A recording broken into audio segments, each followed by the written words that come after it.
எங்களுடைய பிரதான முதல் கோரிக்கை மதுரையில் எய்ம்ஸ் மருத்துவமனையை உடனடியாக அமைப்பதற்குரிய நடவடிக்கைகளை எடுக்க வேண்டும். மதுரையில் சுகாதாரத்துறை அமைச்சர் மா. சுப்பிரமணியன் பேட்டி.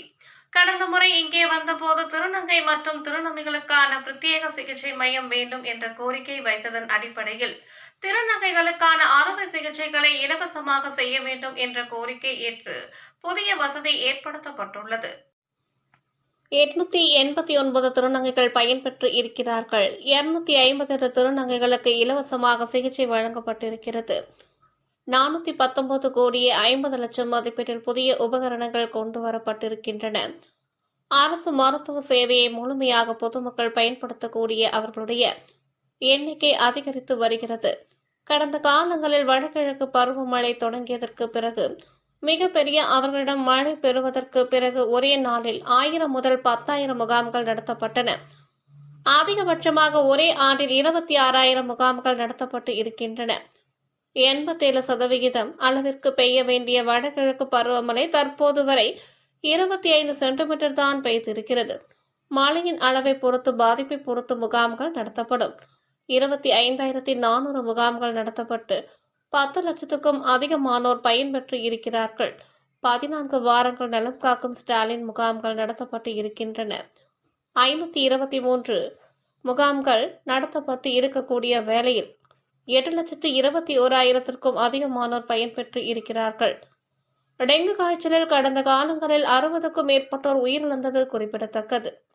ஆனால் தற்போது திமுக அரசு காலகட்டத்தில் இறப்பு என்பது கட்டுக்குள் கொண்டு வரப்பட்ட இறப்பு என்பது 9 இறப்புகள் இந்த ஆண்டு நடைபெற்றிருக்கிறது. சரியான நேரத்தில் மருத்துவர்களை பார்த்து மருத்துவம் பார்க்காததன் காரணமாகவே இந்த இறப்பு ஏற்பட்டிருக்கிறது. பொது டெங்கு இறப்பு என்பது முழுமையாக கட்டுக்குள் கொண்டு வரப்பட்டிருக்கிறது. ஒரு திட்டம் தொடங்கும் போது அது மக்களுக்கு முழுமையாக பயன்படுமா என்பதை பார்க்காமல் செய்தது கடந்த அரசு. பார்த்து மக்களுக்கு பயன்படக்கூடிய வகையில் செய்யக்கூடிய அரசு தான் திமுக அரசு. 2018 டிசம்பரில் எய்ம்ஸ் மருத்துவக் கல்லூரி மருத்துவமனை அமையும் என்று மத்திய அரசு அறிவித்திருந்தது. இந்தியா முழுவதும் 7 இடங்களுக்கான அறிவிப்பு வெளியிடப்பட்டிருந்த நிலையில் தமிழ்நாடு நீங்களாக 6 இடத்திலும் நிதி ஆதாரம் மத்திய அரசுடைய நிதி, மருத்துவக் கல்லூரி மற்றும் மருத்துவமனை அனைவருக்கும் ஒட்டுமொத்த நிதி ஆதாரங்கள் மத்திய அரசினுடையது. ஹைட்கா ஜப்பான் பன்னாட்டு கூட்டுறவு முகாமை மூலம் 85% நிதி, 15% மத்திய அரசின் நிதி. 2019 ஜனவரி 27 எய்ம்ஸ் மருத்துவமனைக்கான அடிக்கல் நாட்டினார். பாரத பிரதமர் தேர்தலை மனதில் வைத்து எய்ம்ஸ் மருத்துவமனைக்கான அடிக்கல் நாட்டினார். மதுரையில் எய்ம்ஸ் மருத்துவமனையை உடனடியாக அமைப்பதற்கு நடவடிக்கை எடுக்க வேண்டும் என்பதுதான் ஒவ்வொரு முறை டெல்லி செல்லும் போது எங்களது கோரிக்கை இருந்தது. கடந்த 4 ஆண்டுகள் 200 மாணவர்கள் எய்ம்ஸ் சார்பில் ராமநாதபுரத்தில் மருத்துவ படிப்பை படித்து வருகிறார்கள். எய்ம்ஸ் மருத்துவமனையை விரைந்து காட்டித்தர வேண்டும் என்று கோரிக்கை தொடர்ந்து வைக்கப்பட்டு வருகிறது. சச்சிகா இமோட்டோ என்னும் துணைத் தலைவரை ஜப்பான் டோக்கியோவில் சந்தித்து நிதியை ஒதுக்கீடு செய்யுமாறு கொடுக்கப்பட்ட கடிதத்தின் போது எடுக்கப்பட்ட புகைப்படத்தை தற்போது சுட்டிக்காட்டி வருகிறார். 33 kV மின்சாரம் கல்லூரிக்கு வேண்டும் என நிதியை மாநில அரசு கொடுத்திருக்கிறது. இவ்வாறு அவர் கூறினார். பேடிஎம் போது அமைச்சர்கள் மூர்த்தி, பிடிஆர், பழனிவேல், தியாகராஜன் ஆகியோர் உடன் இருந்தனர். அதேபோல் 50 படுக்கைகள் கொண்ட மருத்துவமனை போன்ற பல்வேறு வசதிகளுடன் அந்த மருத்துவக் கல்லூரி மருத்துவமனை இன்றைக்கு காலையில் நானும் மாண்புமிகு வணிக வரித்துறையின் அமைச்சர் அவர்களும் இன்றைக்கு அந்த பணியினை தொடங்கி வைத்திருக்கிறோம். தொடர்ந்து இன்றைக்கு இந்த மதுரை ராஜாஜி அரசு மருத்துவக் கல்லூரி மருத்துவமனையில் மாண்புமிகு தமிழ்நாட்டின் முதலமைச்சர் அவர்களிடத்தில் இந்த மருத்துவக் கல்லூரி மருத்துவமனை நிர்வாகத்தினர் வைத்த கோரிக்கையை ஏற்று குழந்தைகளுக்கான ஒரு மருத்துவ சேவையை மேம்படுத்தும் வகையில் 40 கோடி ரூபாய் செலவில் தரைத்தளம் மற்றும் 5 தளங்களுடன் கூடிய 73,000 சதுரடி பரப்பிலான ஒரு மிகப்பெரிய கட்டிடம் ஒன்று கட்டும் பணிகள் நடைபெற்றுக் கொண்டிருக்கிறது. ஏற்கனவே அங்கே குழந்தைகளுக்கான சிறப்பு மருத்துவமனை என்பது 206 படுக்கைகள் கொண்ட மருத்துவமனையாக இருக்கிறது.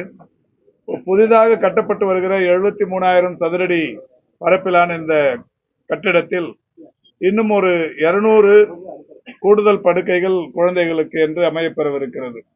அப்படியானால் மதுரையில் இந்த ராஜாஜி மருத்துவக் கல்லூரி மருத்துவமனையில் குழந்தைகளுக்கு என்று பிரத்யேகமாக 406 படுக்கைகள் கொண்ட ஒரு மருத்துவமனை அமையவிருக்கிறது.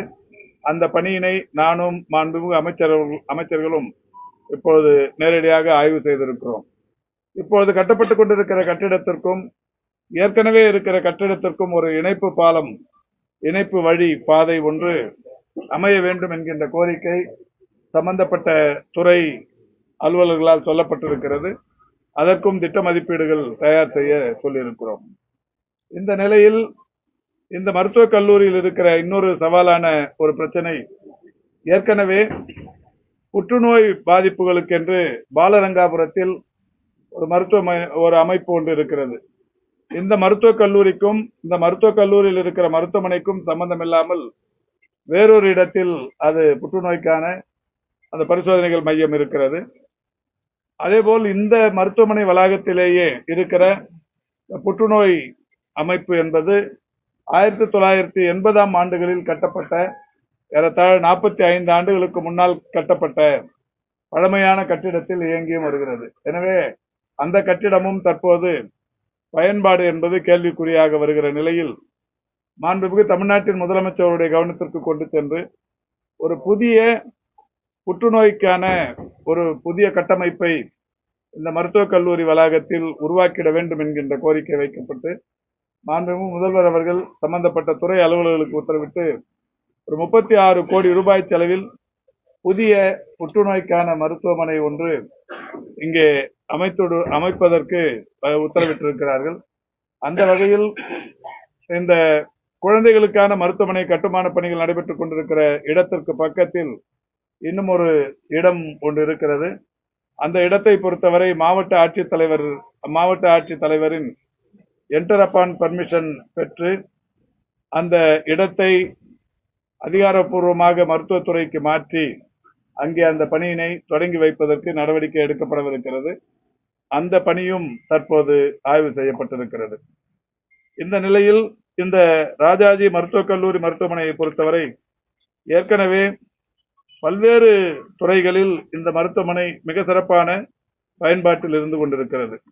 இந்த காலை கூட நான் ஒரு நிகழ்ச்சியில் பேசும்போது சொன்னேன், 2021 மே திங்கள் 7ஆம் தேதிக்கு முன்னால் இந்த மருத்துவமனைக்கு வந்த மருத்துவ புற பயனாளர்கள் என்று எடுத்துக்கொண்டால் தினந்தோறும் ஒரு 3000 4000 வரை இருந்தார்கள். அது தற்போது 7000 8000 வரை உயர்ந்திருக்கிறது. அந்த அளவுக்கு மதுரை மருத்துவக் கல்லூரி மருத்துவமனைக்கு அக்கம் பக்கத்தில் இருக்கிற மாவட்டத்தை சேர்ந்தவர்களும் மதுரையில் இருக்கிற மக்களும் அரசு மருத்துவ சேவையை முழுமையாக ஏற்று இந்த மருத்துவமனைக்கு வர தொடங்கி இருக்கிறார்கள். எனவே இங்கே கூடுதல் வசதிகள், கூடுதலாக மருத்துவ உபகரணங்கள் செய்து தர வேண்டியது என்பது அவசியமாக இருந்து கொண்டிருக்கிறது. அந்த வகையில் இந்த அரசு பொறுப்பேற்றதற்கு பிறகு இந்த மருத்துவக் கல்லூரி மருத்துவமனைக்கு மட்டும் நானும் நம்முடைய மாண்புமிகு அமைச்சர்கள், பெருமதிப்பிற்குரிய வணிக வரித்துறை அமைச்சர், பெருமதிப்பிற்குரிய தகவல் தொழில்நுட்பத்துறை அமைச்சர் போன்றவர்கள் எல்லாம் ஒரு 7-8 முறை வந்து ஒவ்வொரு முறை வருகிற போதும் ஏதாவது ஒரு புதிய வசதியை, புதிய மருத்துவ உபகரணத்தை இயக்கி வைத்துவிட்டு சென்று கொண்டிருக்கிறோம். அந்த வகையில் 2021 கடைசியில் இந்த மருத்துவமனைக்கு நாங்கள் வந்தபோது, 2021 ஜூலையில் வந்தபோது இங்கே திருநங்கைகள் திருநம்பிகளுக்கு என்று ஒரு பிரத்யேக கிளினிக் சிகிச்சை மையம் ஒன்று இங்கே வேண்டும் என்கின்ற கோரிக்கை இருந்தது. திருநங்கைகளை பொறுத்தவரை திருநங்கைகளாக இருந்தாலும் திருநம்பிகளாக இருந்தாலும் அவர்களுக்கான இந்த அறுவை சிகிச்சைகள் என்பது மும்பை, அதேபோல் தாய்லாந்து போன்ற வெளிநாடுகளுக்கும் சென்று செய்து கொள்ள வேண்டிய சூழல் இருக்கிறது. இதில் கைதேர்ந்த மருத்துவர்கள் செய்வது என்பதையும் கடந்து இதில் பல வகைகளில் அவர்கள் ஏமாற்றப்பட்டும் யாருக்கும் தெரியாமல் உயிரிழந்தும் கொண்டிருக்கிறார்கள். எனவே மிக மிக மிக மனிதாபிமானத்தோடு மாண்புமிகு தமிழ்நாட்டின் முதலமைச்சர்கள் அந்த திருநங்கைகளுக்கான அந்த அறுவை சிகிச்சைகளை இலவசமாக செய்வதற்குரிய நடவடிக்கை எடுக்க வேண்டும் என்று சொன்னதன் விளைவு மதுரையில் அந்த ஒரு புதிய மருத்துவ வசதி இங்கே ஏற்பாடு செய்யப்பட்டது. அந்த வகையில் ஒரு மகிழ்ச்சியான விஷயம், இதுவரை 889 திருநங்கைகள் அந்த அமைப்பு இங்கே தோற்றுவிக்கப்பட்டதற்கு பிறகு வந்து பார்த்து பல வகைகளில் பயன்பெற்றிருக்கிறார்கள். அறுவை சிகிச்சைகளின் மூலம் மட்டுமே பயன்பெற்றிருப்பவர்கள் 258 பேர். இந்த 258 பேருக்கும் ₹1 கூட அவர்களுக்கு செலவில்லாமல் அரசாங்கமே காப்பீட்டு திட்டத்தின் கீழ் அவர்களுக்கு இந்த அறுவை சிகிச்சைகளை செய்து அவர்களுடைய உடல் நலனை காத்திருக்கிறது. இப்படி பல்வேறு விஷயங்கள், டிரான்ஸ்பிளான்ட் விஷயங்களிலும் இந்த மருத்துவக் கல்லூரி மருத்துவமனை மிகப்பெரிய அளவிலான சாதனைகளை தொடர்ந்து படைத்துக் கொண்டிருக்கிறது. இந்த மருத்துவமனையில் இப்பொழுது மிகப்பெரிய அளவிலான வசதிகளோடு, இட நெருக்கடி ஒன்றை தவிர்த்து மற்றபடி மிகப்பெரிய அளவிலான வசதிகளோடு இந்த மருத்துவமனையில் பல்வேறு தொடர் கட்டமைப்பு மேம்படுத்தும் பணிகள் என்பது நடைபெற்றுக் கொண்டிருக்கிறது.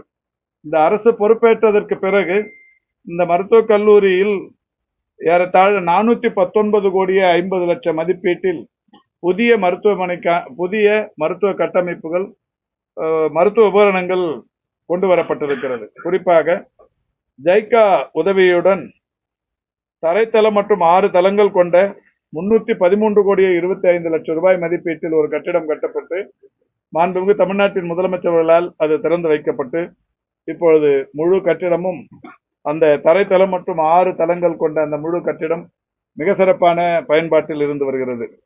7 கோடியே 99 லட்சம் மதிப்பீட்டில் கேத்தலாப் கருவி ஒன்று இந்த மருத்துவமனையில் எங்களால் திறந்து வைக்கப்பட்டது. 2 கோடியே 89 லட்சம் மதிப்பீட்டில் நெஞ்சக மருத்துவ பிரிவு கட்டிடம் ஒன்று எங்களால் திறந்து வைக்கப்பட்டது.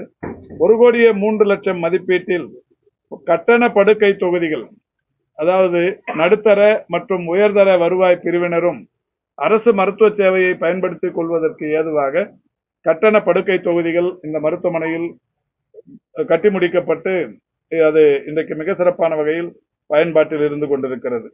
அதேபோல் இந்த ராஜாஜி மருத்துவமனைக்கு சீமாங் கட்டிடம், தரைதளத்தில் பார்வையாளர்கள் அமரும் கூடம் என்று பல்வேறு வசதிகள் செய்து தரப்பட்டது. அதேபோல் இந்த மருத்துவக் கல்லூரியில் கல்வியியல் கூடம், ஆசிரியர் மற்றும் ஆசிரியர் இல்லாதோருக்கான குடியிருப்பு 41 கோடியே 25 லட்சம் மதிப்பீட்டில் கட்டப்பட்டு அவைகளும் பயன்பாட்டிற்காக திறந்து வைக்கப்பட்டது. இந்த மருத்துவக் கல்லூரி மருத்துவமனையில் கூடுதல் முதுநிலை மருத்துவ படிப்பு மாணவர்களுக்கு என்று விடுதிகள் 12 கோடியே 27 லட்சம் மதிப்பீட்டிலும், கூடுதல் மாணவியர் விடுதி 9 கோடியே 39 லட்சம் மதிப்பீட்டிலும், கூடுதல் மாணவியர் விடுதி 9 கோடியே 12 லட்சம் மதிப்பீட்டிலும், கூடுதல் மாணவர்கள் விடுதி கட்டிடம் 8 கோடியே 60 லட்சம் மதிப்பீட்டிலும், கல்லூரியில் புதிய நூலக கட்டிடம் ஒன்று 8 கோடியே 62 லட்சம் மதிப்பீட்டிலும், அதேபோல் கல்லூரியில் கருத்தரங்கம் சீரமைக்கும் பணிக்கு 2 கோடியே 46 லட்சம் மதிப்பீட்டிலும், கல்லூரியில் விலங்குகளுக்கான கூடம் 1 கோடியே 74 லட்சம் மதிப்பீட்டில் என்று ஏறத்தாழ 419 கோடியே 50 லட்சம் மதிப்பீட்டிலான பணிகள் இந்த கல்லூரியில் மருத்துவமனையில் இந்த அரசு பொறுப்பேற்றதற்கு பிறகு செய்து முடிக்கப்பட்டு மக்களின் பயன்பாட்டிற்காக திறந்து வைக்கப்பட்டிருக்கிறது. அதோடு மட்டுமல்லாது இப்பொழுதும் கூட இன்றைக்கு நான் ஏற்கனவே சொன்னதை போல 40 கோடி செலவில் தரைத்தளம் மற்றும் 5 தளங்களுடன் கூடிய குழந்தைகள் நலம் மற்றும் ஆராய்ச்சி மைய கட்டிடம் ஒன்று பணிகள் நிறைவடையும் தருவாயில் இருக்கிறது. இப்போது சம்பந்தப்பட்ட நிர்வாகத்தினர், பொதுப்பணித்துறையினர், ஒப்பந்தக்காரர்கள் பிப்ரவரி முதல் வாரத்திற்குள் இந்த கட்டிடத்தை கட்டி முடித்து திறந்து வைப்பதற்கு தயார்படுத்தி தருவோம் என்று சொல்லியிருக்கிறார்கள். அதோடு மட்டுமல்லாது பன்னோக்கு பல் மருத்துவ நிலையம் ஒன்றும் 1 கோடியே 3 லட்சம் மதிப்பீட்டில் கட்டும் பணிகள் நடைபெற்றுக் கொண்டிருக்கிறது. உடற்கூறாய்வு கட்டிட மேம்பாட்டு பணிகளும் இன்றைக்கு ஏறத்தாழ 1 கோடி ரூபாய் செலவில் இந்த மருத்துவக் கல்லூரி மருத்துவமனையில் செய்யும் பணிகள் நடைபெற்றுக் கொண்டிருக்கிறது. இவைகள் மட்டுமல்லாது இன்னமும் கூடுதலாக இந்த மருத்துவக் கல்லூரி மருத்துவமனைக்கு வேண்டும் என்கின்ற வகையில் பல்வேறு கோரிக்கைகளும் வைக்கப்பட்டிருக்கிறது. அந்த வகையில் 2.5 கோடி மதிப்பீட்டில் ஒரு சிடி ஸ்கேன் கருவி புதிய சிடி ஸ்கேன் கருவி அமைக்க நடவடிக்கை எடுக்கப்பட்டு வருகிறது. இப்படி பல்வேறு வசதிகள் இந்த மருத்துவக் கல்லூரி மருத்துவமனைக்கு செய்யப்பட்டிருக்கிறது என்பதை மகிழ்ச்சியோடு தெரிவித்துக் கொள்கின்றோம். இப்பொழுது இன்றைக்கு நானும் மாண்புமிகு அமைச்சர்களும் ஒரு புதிய நவீன வசதிகள் கொண்ட மருத்துவ உபகரணங்கள் என்பது அரசு மருத்துவமனைகளில் தொடர்ச்சியாக வந்து கொண்டிருக்கிறது. இந்தியாவில் 36 மாநிலங்கள் இருந்தாலும் ரோபோட்டிக் கேன்சர் எக்யூப்மெண்ட் என்கின்ற ஒரு அதிநவீன ஒரு கருவி 34 கோடி ரூபாய் செலவிலான அந்த கருவி இந்தியாவில் இருக்கிற எந்த மாநில அரசு மருத்துவமனையிலும் இல்லை. அது நம்முடைய மாண்புமிகு தமிழ்நாட்டின் முதலமைச்சர் அவர்கள் ஓமந்தூரார் பன்னோக்கு மருத்துவமனையில் கடந்த 2 ஆண்டுகளுக்கு முன்னால் அதை திறந்து வைத்து இன்றைக்கு மிக சிறப்பான பயன்பாட்டில் இருக்கிறது. அதேபோல் நம்முடைய முதல்வர் அவர்களால் திறந்து வைக்கப்பட்ட கலைஞர் நூற்றாண்டு உயர் சிறப்பு மருத்துவமனையில் டபுள் பலூன் என்ட்ரோஸ்கோபி, ஆட்டோ எம்ஆர்ஐ போன்ற இந்தியாவின் வேறு எந்த மாநில அரசு நிர்வாகங்களிலும் இல்லாத அதிநவீன மருத்துவ உபகரணங்கள் தமிழ்நாட்டின் மருத்துவத்துறையில் குறிப்பாக அரசு மருத்துவமனைகளில் அமையப்பெற்று மக்களின் பயன்பாட்டிற்கு கொண்டு வரப்பட்டிருக்கிறது. இப்படி அதிநவீன மருத்துவ உபகரணங்கள் தொடர்ந்து அரசு மருத்துவமனைகளில் வந்து கொண்டிருக்கின்ற காரணத்தினால் அரசு மருத்துவ சேவையை முழுமையாக மக்கள் பயன்படுத்திக் கொள்கிற அந்த எண்ணிக்கை என்பது தொடர்ந்து உயர்ந்து கொண்டிருக்கிறது. அந்த வகையில் இன்றைக்கும் கூட இந்த மருத்துவமனையில் ஒரு 50 லட்சம் செலவில் டெக்ஸா ஸ்கேன் என்கின்ற ஒரு அதிநவீன கருவி ஒன்று இப்போது மக்களின் பயன்பாட்டிற்காக மாண்புமிகு அமைச்சர்கள் முன்னிலையில் மக்களின் பயன்பாட்டுக்கு கொண்டு வரப்பட்டிருக்கிறது. இந்த கருவியை பொறுத்தவரை முதுகெலும்பு அடர்வு குறைவு நோயான ஆஸ்டியோபோரோசிஸ் ஆரம்ப நிலையில் கண்டறிந்து உதவக்கூடிய ஒரு ஸ்கேன் ஆகும். தென் தமிழகத்தில் முதன்முறையாக அரசு ராஜாஜி மருத்துவமனையில் இன்று அது பயன்பாட்டிற்கு வந்திருக்கிறது. முதுகெலும்பு மற்றும் இடுப்பெலும்பு இவைகளில் நோய் தன்மைகளை கண்டறிந்து அதற்கான சிகிச்சை அளிக்கும் போது எலும்பு முறிவிலிருந்து பாதுகாத்துக் கொள்வதற்கு இந்த ஸ்கேன் கருவி மிகப்பெரிய அளவில் பாதுகாப்பாக இருக்கும். அதேபோல் உடலில் உள்ள கொழுப்பின் அளவை அறிந்து அதற்கேற்ற வகையில் சிகிச்சை அளிப்பதற்கு இந்த ஸ்கேன் பயன்பாட்டில் இருக்கும். இது வெளியில் போய் செய்து கொண்டால் 2500 5000 ரூபாய் வரை செலவாகும். இலவசமாக இந்த மருத்துவக் கல்லூரி மருத்துவமனையில் பொதுமக்களுக்கு இலவச சேவை ஆற்றுவதற்குரிய அந்த கருவி ரூபாய் 50 லட்சம் மதிப்பிலான அந்த கருவி தற்போது மக்களின் பயன்பாட்டிற்காக திறந்து வைக்கப்பட்டிருக்கிறது. தமிழ்நாட்டில் அந்த வடகிழக்கு பருவமழை தொடங்கிட்டு காய்ச்சல் தொற்று இந்த மாதிரி சளிகள்லாம் வருது.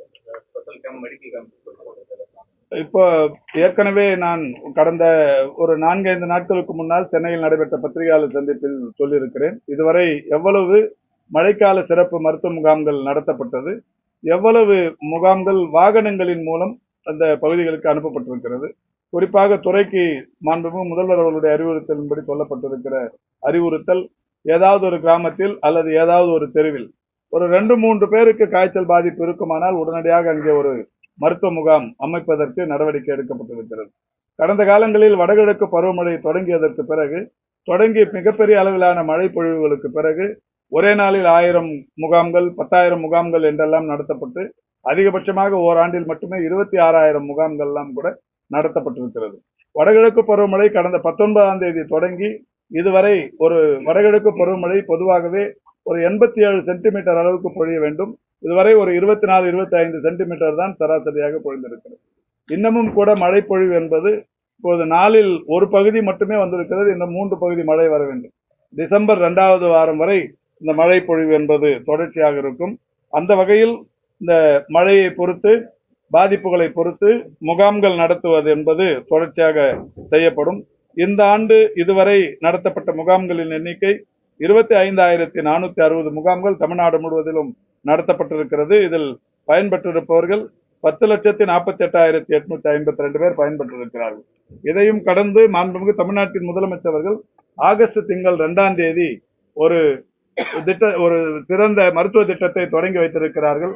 நலம் காக்கும் ஸ்டாலின் என்கின்ற ஒரு திட்டம் தமிழ்நாட்டில் தொடங்கப்பட்டிருக்கிறது. அந்த திட்டத்தை பொறுத்தவரை வெறும் காய்ச்சலுக்கும் இருமலுக்கும் மருந்து கொடுக்கிற ஒரு முகாம் அல்ல, முழு உடற் பரிசோதனை என்கின்ற அளவிலான ஒரு மருத்துவ முகாம். அந்த முகாம்கள் 1256 இடங்களில் நடத்தப்படும் என்று அறிவித்தார்கள். அதன்படி சென்னை மாநகராட்சியில் 15 இடங்களிலும் 10 லட்சத்திற்கும் அதிகமான மக்கள் தொகை கொண்ட 5 மாநகராட்சிகளில் தலா 4 இடங்களிலும் 10 லட்சத்திற்கும் குறைவான மக்கள் தொகை கொண்ட 19 மாநகராட்சிகளில் தலா 3 என்கின்ற வகைகளிலேயும் தமிழ்நாட்டில் உள்ள ஒட்டுமொத்த ஒன்றியங்களிலும் ஒரு ஒன்றியத்திற்கு 3 என்கின்ற வகையிலும் 1256 முகாம்கள் நடத்தப்படும் என்று ஆகஸ்ட் திங்கள் 2ஆம் தேதி சென்னையில் நடந்த ஒரு முகாமில் மாண்புமிகு முதல்வர் அவர்கள் அறிவித்தார்கள். அது நேற்றோடு 14 வாரங்கள் முடிவுற்றிருக்கிறது. இந்த 14 வாரங்களில் நடைபெற்ற ஒவ்வொரு சனிக்கிழமையும் காலை 9 மணி முதல் பிற்பகல் 4 மணி வரை நடைபெறுகிற அந்த முகாம்களில் இன்றைக்கு 14 வாரங்கள் நடத்தப்பட்டிருக்கிறது. 523 முகாம்கள் நடைபெற்று முடிந்திருக்கிறது. இந்த 523 முகாம்களில் பயன்பெற்றிருப்பவருடைய எண்ணிக்கை 8,21,472 பேர். இந்த வகைகளில் மக்களை தேடி மருத்துவம் என்கின்ற திட்டத்தையும் கடந்து மக்களை தேடி முழு உடல் பரிசோதனைகள் என்கின்ற வகையிலும் இந்த 8 லட்சத்திற்கும் மேற்பட்ட மக்கள் பயன்பெற்றிருக்கிறார்கள்.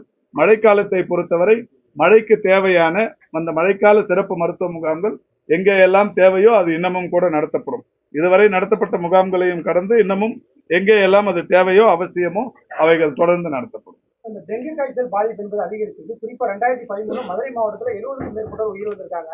இப்ப இந்த ஆண்டு இந்த டெங்கு காய்ச்சலை கட்டுப்படுத்துறதுக்கு வேற என்ன மாதிரியான நடவடிக்கை? டெங்கு பொறுத்த வரைக்கும் உங்களுக்கு நல்லா தெரியும், 2012லயும் 2017லயும் தான் தமிழ்நாட்டிலே அதிகமான உயிரிழப்புகள்.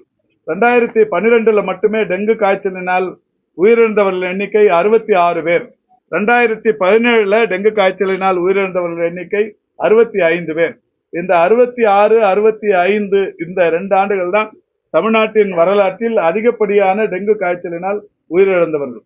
மாண்புமிகு தமிழ்நாட்டின் முதலமைச்சருடைய வழிகாட்டுதலோடு உள்ளாட்சி அமைப்புகள், ஊரக உள்ளாட்சி, நகர்ப்புற உள்ளாட்சி, மக்கள் நல்வாழ்வுத்துறை போன்ற பல்வேறு துறைகள் ஒருங்கிணைத்து ஒவ்வொரு மழைக்காலத்திலும் எடுத்து வருகிற முன்னெச்சரிக்கை நடவடிக்கைகள் போன்ற பல்வேறு காரணங்களினால், அது வடகிழக்கு பருவமழையாக இருந்தாலும், தென்மேற்கு பருவமழையாக இருந்தாலும், வெப்பச்சலன மழையாக இருந்தாலும், கோடை வெப்ப மழையாக இருந்தாலும், குளிர்கால மழையாக இருந்தாலும், எல்லா மழை காலங்களிலும் இந்த அரசு எடுத்த முன்னெச்சரிக்கை நடவடிக்கையினால் டெங்கு என்பது கட்டுக்குள் இருக்கிறது. இறப்புகளின் எண்ணிக்கை என்பது ஓரிலக்கத்திலேயே இருந்து கொண்டிருக்கிறது. இந்த ஆண்டு இதுவரை 9 இறப்புகள். இந்த 9 இறப்புகளும் கூட சரியான நேரத்தில் மருத்துவர்களை பார்த்து மருத்துவம் பார்த்துக் கொள்ளாதது, அதேபோல் அந்த நோய் எதிர்ப்பு சக்தி குறைவாக இருப்பவர்கள், கோமார்பிடிட்டிஸ் என்று சொல்லக்கூடிய வகையிலான இணை நோய் பாதிப்பு உள்ளவர்கள், இது போன்றவர்களுடைய இவர்களுக்குத்தான் இதுவரை ஒரு 9 உயிரிழப்புகள் ஏற்பட்டிருக்கிறது. இன்றைக்கு தமிழ்நாட்டை பொறுத்தவரை டெங்கு பாதிப்பு என்பது கட்டுக்குள் இருக்கிறது.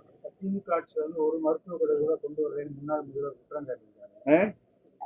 அதாவது இந்த ஆட்சிக்கு வரும்போது 11 மருத்துவக் கல்லூரிகள் அரைகுறையாக இருந்தது. ஒரு 40-50% கட்டுமான பணிகள் முடிவுற்ற நிலையில் இருந்தது. இந்த ஆட்சிக்கு வரும்போது 2021 மே 5ஆம் தேதி இதுல மருத்துவக் கல்லூரிகள் மட்டுமே உடனடியாக திறக்கப்பட வேண்டும் என்கின்ற வகையில் மாண்புமிகு முதல்வர் முன்னிலையில் பிரதமர் அவர்கள் 2022 ஜனவரியில 11 மருத்துவக் கல்லூரிகளையும் திறந்து வைத்தார். மருத்துவக் கல்லூரி வரணும்னா மருத்துவமனை இருக்கணும். ஒவ்வொரு மருத்துவமனையில 500 முதல் 700 வரையிலான படுக்கைகள் கொண்ட 11 மருத்துவமனைகள் உடனடியாக அமைக்கணும். இந்த அரசு பொறுப்பேற்றதற்கு பிறகு எவ்வளவு ஒரு மருத்துவக் கல்லூரிக்கு திட்டமிட்டார்களோ அதே மாதிரி இன்னொரு 50% நிதி ஒதுக்கி இந்த மருத்துவக் கல்லூரிகளில் மருத்துவமனைகள் கடைசியா ஒரு 4 மாதங்களுக்கு முன்னால் ஊட்டியில் திறந்து வைத்த மருத்துவமனையோடு சேர்த்து எல்லாவற்றையும் முடித்து கடந்த 4 ஆண்டுகளில் தான் இவைகள் எல்லாம் திறந்து வைக்கப்பட்டிருக்கிறது. எனவே இந்த ஆட்சி வந்ததற்கு பிறகுதான் இந்த மருத்துவக் கல்லூரிகள் முழுமை பெற்று கல்லூரிகளாக பயன்பாட்டுக்கு வந்தது. மருத்துவக் கல்லூரி மருத்துவமனைகள் கடந்த 4 மாதங்களுக்கு முன்னால் வரை கட்டி முடிக்கப்பட்டு பயன்பாட்டுக்கு வந்திருக்கிறது. இதுலயும் கூட இன்னொன்னு என்னன்னா, மருத்துவக் கல்லூரிகள் இந்த மருத்துவக் கல்லூரிகள் எல்லாமே இப்போ வந்ததெல்லாம் கூட இந்த 11மே ஏற்கனவே முத்தமிழறிஞர் கலைஞர் அவர்கள் முதலமைச்சராக இருந்த போது அன்னைக்கு ஒரு மாவட்டத்திற்கு ஒரு மருத்துவக் கல்லூரின்னு 2011 ஒரு சட்டமன்றத்திலேயே ஒரு தீர்மானத்தை எடுத்துட்டு வந்தாங்க. அப்போ நிறைய மாவட்டங்கள்ல அப்ப எடுத்துட்டு வந்த அந்த ஜிஓ தான் நீண்ட நாட்களுக்கு பிறகு இப்போ அது வடிவம் பெற்றது. இதை நான் சட்டமன்றத்திலேயே எதிர்கட்சி தலைவர் பேசும்போது அதுக்கு சரியான விளக்கங்களை அங்கே சொல்லி இருக்கிறோம். அது திரும்ப திரும்ப ஒரே பொய்ய திரும்ப எத்தனை சொன்னா அது மெய்யாயிடுங்கிற நோக்கத்துல சொல்றாங்க. மக்களுக்கு தெரியும் யார் காலத்துல எதெல்லாம் வந்ததுங்கிறது மக்களுக்கு தெரியும். இப்போ ஒண்ணு சொன்னேன், மதுரையில உங்களுக்கான ஒரு அடையாளத்தை சொல்லியிருக்கிறோம். 82ல யாரு ஆட்சின்னு உங்களுக்கு நல்லா தெரியும். 82ல ஹோமியோபதி கல்லூரி மருத்துவமனையை எங்க எடுத்து போய் கட்டினாங்கிறது உங்களுக்கு தெரியும். ஒரு நீர்பிடிப்பு பகுதியில ஏரியில எடுத்து போய் கட்டினாங்க. அது அந்த இடத்துல பயன்படுத்த முடியாத நிலையில தான் இன்னைக்கு ஒரு 70 கோடி ரூபாய் நிதியை வாங்கி வேற ஒரு மேட்டு பகுதியில அந்த மருத்துவக் கல்லூரி மருத்துவமனையை தொடங்குறோம். எனவே இந்த ஒரு திட்டத்தை தொடங்குகிற போது இது முறையா மக்களுக்கு பயன்படுமா, இது நீண்ட நாட்கள் இந்த மண்ணில் நிலைத்திருக்குமா என்பதையெல்லாம் பார்த்து செய்ய வேண்டும். அதை பார்த்து செய்வது இந்த அரசு, பார்க்காமலேயே செய்து அது பாதியிலே விட்டு செல்வது அவர்களுடைய அரசாக இருந்தது. எய்ம்ஸ் உங்களுக்கு தெரியும், எய்ம்ஸ் மருத்துவக் கல்லூரி அதாவது வரும்னு சொன்னது 2018 டிசம்பர் 17 இந்த கல்லூரியும் மருத்துவமனையும் வரும்னு சொல்லி ஒன்றிய அரசாங்கம் அன்னைக்கு அறிவிச்சாங்க. 2018 டிசம்பர் 17. இதுல என்னன்னா, அன்னைக்கு அறிவிச்சது எத்தனை இடத்துல அறிவிச்சாங்கன்னா, ஒரு 6-7 இடத்துல அறிவிச்சாங்க. இந்த கல்லூரிகள்லாம் பஞ்சாப்ல பதித்ரா, அசாம்ல கவுஹாத்தி, இமாச்சல் பிரதேசத்துல பிலாஸ்பூர், தமிழ்நாட்டுல மதுரை, பீகார்ல தர்பங்கா, ஜம்முல சம்பா, காஷ்மீர்ல அவந்திபுரா 7 இடத்துல வரும்னு அறிவிச்சாங்க. இந்த 7 இடத்துல எய்ம்ஸ் மருத்துவக் கல்லூரி வரும்னு சொன்னதுல 6 இடம் தமிழ்நாடு நீங்களாக 6 இடத்துலயும் நிதி ஆதாரம் யாருதுன்னா ஒன்றிய அரசு. இதை நீங்க நல்லா குறிப்பெடுத்துக்கணும். 7 எய்ம்ஸ் மருத்துவக் கல்லூரிகள் வரும் என்று அறிவிக்கப்பட்டது. 7ல 6 இடம் தமிழ்நாடு நீங்களாக 6 இடங்கள் மருத்துவக் கல்லூரிகள் அமைவதற்கு, மருத்துவக் கல்லூரி மருத்துவமனைகள் அமைவதற்கு ஒட்டுமொத்த நிதி ஆதாரம் ஒன்றிய அரசாங்கத்தது. ஆனா இந்த தமிழ்நாட்டில் வர அறிவிச்ச இந்த மருத்துவக் கல்லூரியை பொறுத்த வரைக்கும் 85% ஜைக்கா, ஜப்பான் பன்னாட்டு கூட்டுறவு முகமைங்கிற ஒரு அமைப்பிலிருந்து கடன் வாங்குறது, 15% மட்டும் ஒன்றிய அரசாங்கம். இந்த நிலையில தான் அது 2018 தீர்மானம் போட்டாலும் அது அடிக்கல் நாட்டினது எப்பன்னு பாத்தீங்கன்னா, பிரதமர் அடிக்கல் நாட்டினது தேர்தலுக்கு முன்னால கடந்த 2019 ஜனவரி 27 அடிக்கல் நாட்டினாங்க. மாண்புமிகு பிரதமர், இன்றைய எதிர்க்கட்சி தலைவர் தேர்தல் வரும் என்பதை மனதில் வைத்து 2019 உங்களுக்கு மே மாசம் பார்லிமெண்ட் எலெக்ஷன் நல்லா தெரியும். அப்ப ஏப்ரல் மார்ச்சிலேயே நோட்டிபிகேஷன் வரும்னு தெரியும். அப்ப அந்த பாராளுமன்ற தேர்தலை மனதில் வைத்துக் கொண்டு ஜனவரி 27 அடிக்கல் நாட்டினாங்க 2019. 2019 ஜனவரியில அடிக்கல் நாட்டி 2021 மே 7 வரைக்கும் ஒண்ணுமே நடக்கல. இந்த அரசு பொறுப்பேற்றதற்கு பிறகு மாண்புமிகு தமிழ்நாட்டின் முதலமைச்சர் அவர்கள் உடனடியா அதுக்கு ஒரு 222.4 ஏக்கர் நிலத்தை கொடுக்கறதுக்கு அதை மாற்றுவதற்குரிய அரசாணையை வெளியிட்டார்கள். 2021 அக்டோபர் 18 அந்த ஆணை பிறப்பிக்கப்பட்டது. 2021 அக்டோபர் யார் ஆட்சின்னு தெரியும். மாண்புமிகு முதல்வர் வந்ததுக்கு அப்புறம் தான் இந்த 222 ஏக்கர் நிலத்தை நிலமாற்றம் செய்து அவர்களுக்கு முறையாக அறிவித்தது இந்த எய்ம்ஸுக்கு. அதுக்கப்புறம் மாண்புமிகு முதல்வர் அவர்கள் 2021 ஜூன் திங்கள் 17 மாண்புமிகு பிரதமர் அவர்களை நேரில் சந்திக்கிறார். நேரில் சந்தித்த போது இந்த எய்ம்ஸ் மருத்துவக் கல்லூரி மருத்துவமனை அமைய வேண்டிய அவசியத்தையும் அந்த பணிகளை துரிதப்படுத்திட வேண்டும் என்றும் கடிதத்தின் வாயிலாகவும் நேரடியாகவும் சொல்லுகிறார். அது மட்டும் இல்ல, 2022 ஜனவரி 12 மாண்புமிகு முதல்வர் அவர்கள் ஒன்றிய அமைச்சர் அன்றைக்கு மன்சுக் மாண்டவியா இருந்தாங்க, அவங்க கையிலையும் கோரிக்கை வைத்து உடனடியா எய்ம்ஸ் மருத்துவக் கல்லூரி மருத்துவமனை பண்றாங்க. அதுக்கு அடுத்து நான் மாண்புமிகு முதல்வர் அவர்களுடைய வழிகாட்டுதலோடு எப்போதெல்லாம் டெல்லிக்கு சென்றேனோ 2021 October 27, 2021 July 9, 2021 July 15, 2021 September 3, 2021 October 27, 2022 April 1, 2022 June 26, 2022 September 6, 2023 ஜனவரி 6, 2023 ஆகஸ்ட் 3 இத்தனை தேதியில நான் ஒன்றிய அமைச்சரை சந்தித்திருக்கிறேன். ஒன்றிய அமைச்சரை சந்தித்த போதெல்லாம் எங்களுடைய பிரதான கோரிக்கை, முதல் கோரிக்கை மதுரையில் எய்ம்ஸ் மருத்துவமனையை உடனடியாக அமைப்பதற்குரிய நடவடிக்கைகளை எடுக்க வேண்டும் என்பது. ஆனா அது வரைக்கும் எதுவும் பண்ணாம 2022 என்ன பண்ணாங்கன்னா, ஒரு 50 மாணவர்களை எய்ம்ஸ் மருத்துவக் கல்லூரி மருத்துவமனையில் படிப்பதற்கு செலக்ட் பண்ணிட்டாங்க. எய்ம்ஸ் மருத்துவக் கல்லூரி மருத்துவமனை ஒரு கட்டாந்தரையில படிப்பதற்கு 50 மாணவர்களுக்கு அனுமதி வழங்கிவிட்டார்கள். அப்போ தமிழ்நாடு மறுத்திருந்தால், இந்த மாணவர்களை தமிழ்நாட்டில் சேர்க்க முடியாது என்று ஒதுக்கி இருந்தால் அது இந்த எய்ம்ஸ் எங்க வராம போயிருமோ அப்படின்னு சொல்லி மாண்புமிகு முதல்வர் அவர்கள் ராமநாதபுரம் மருத்துவக் கல்லூரியில இந்த 50 மாணவர்கள் தங்குவதற்கும் படிப்பதற்கும் அந்த லேப் போன்ற வசதிகளை பயன்படுத்திக் கொள்வதற்கும் அனுமதித்து 50 மாணவர்களுக்கு அனுமதி கொடுத்தாங்க. 2022, 2023, 2024, இந்த வருஷம் 2025 இந்த 4 வருஷத்துல 200 மாணவர்கள் எய்ம்ஸ் சார்பில் இப்போது ராமநாதபுரத்தில் படித்துக் கொண்டிருக்கிறார்கள். நான் இன்னைக்கு காலையில கூட சொன்னேன், இந்த மருத்துவக் கல்லூரியை உடனடியா விரைந்து ஒன்றிய அரசு கட்டி முடிக்கணும். என்னன்னா, கட்டி முடிக்கலன்னா இன்னும் 1 வருஷம் 1.5 வருஷத்துக்குள்ள இதை முடிக்கலைன்னா ஃபர்ஸ்ட் பேட்ச் எய்ம்ஸ் மருத்துவக் கல்லூரியை பார்க்காமயே டிகிரி வாங்கின்னு வெளியில போயிடுவாங்க போல. ராமநாதபுரம் கல்லூரியில படிச்சுட்டு நாங்க எய்ம்ஸ்ல படிச்சுட்டோம்னு சொல்லிட்டு வெளில போயிடுவாங்க. ஏன்னா அவங்களுக்கு இப்ப 2022 வந்தவங்க, இப்போ இன்னும் 1 வருஷம் ஆச்சுன்னா அவங்க முடிச்சு வெளில போறாங்க. அதனால விரைந்து கட்டித்தரணுங்கிற கோரிக்கையை தொடர்ந்து வைத்துக் கொண்டிருக்கிறோம். இப்ப இந்த நிலையில தான் மாண்புமிகு முதல்வர் அவர்கள் இதுல நமக்கும் பொறுப்பு இருக்கு, மதுரைங்கிறது தமிழ்நாடு, இங்க நமக்கும் பொறுப்பு இருக்குங்கிறதால தான் 2023 அன்னைக்கு 2023 பிப்ரவரி 6, 7 எங்களை ஜப்பான் போக சொன்னாங்க. நானும் துறையின் செயலாளர், NHM MD, TNPHSC PD, இப்படி IAS ஆபீசர்ஸ் எல்லாம் அன்னைக்கு ஜப்பான் டோக்கியோவுக்கு போய் டோக்கியோவில் இருக்கிற அந்த ஜைகா நிறுவனத்தின் துணைத் தலைவர் சச்சிகோ இமோட்டோ அப்படிங்கிற அந்த துணைத் தலைவரை நேரில் சந்திச்சு ஒரு மனு ஒன்று கொடுத்தோம். நீங்க ஒன்றிய அரசுக்கு இந்த எய்ம்ஸ் கட்டுறதுக்கு நிதி ஆதாரம் தரதா சொல்லியிருக்கிறீங்க, இன்னும் எதுவும் நிதி ரிலீஸ் பண்ணல, உடனடியாக அது கட்டுமானத்துக்கு உதவி பண்ணணும்னு லெட்டர் கொடுத்துருக்குறோம். அதுக்கான புகைப்படங்கள்லாம் இதோ இருக்கு. அந்த அப்ப போய் ஜப்பான்ல போய் சம்பந்தப்பட்ட ஜைகா துணைத் தலைவரிடத்தில் நிதிக்காக கொடுத்த கடிதம் கொடுக்கும் போது இதுல என்னன்னா டெல்லியோட ஜைகா பிரதிநிதியும் கூட்டு போனோம். டெல்லியோட ஜைகா பிரதிநிதி திருமதி ஆதித்யா பூரி என்கின்ற ஒரு சகோதரியை, ஒரு பெண் அதிகாரியும் கூட்டு போய் அன்னைக்கு அங்க கொடுத்தோம். கொடுத்ததுக்கு அப்புறமா இன்னைக்கு அந்த கல்லூரியை கல்லூரி மருத்துவமனையை கட்ட தொடங்கி இருக்கிறார்கள். மகிழ்ச்சி. விரைந்து கட்டித்தர வேண்டும் என்றும் கேட்டுக்கொள்கிறோம். இது ஒன்றிய அரசுக்கு எல்லா வகையிலும் தமிழ்நாடு அரசு உறுதுணையாக இருந்து கொண்டிருக்கிறது. இந்த 222 ஏக்கர் நிலத்தை கொடுத்தது இந்த அரசு, மாண்புமிகு முதல்வர் அவர்கள் இதை நிலத்தை கொடுத்து அதை ஆதாரபூர்வமாக கொடுத்தது.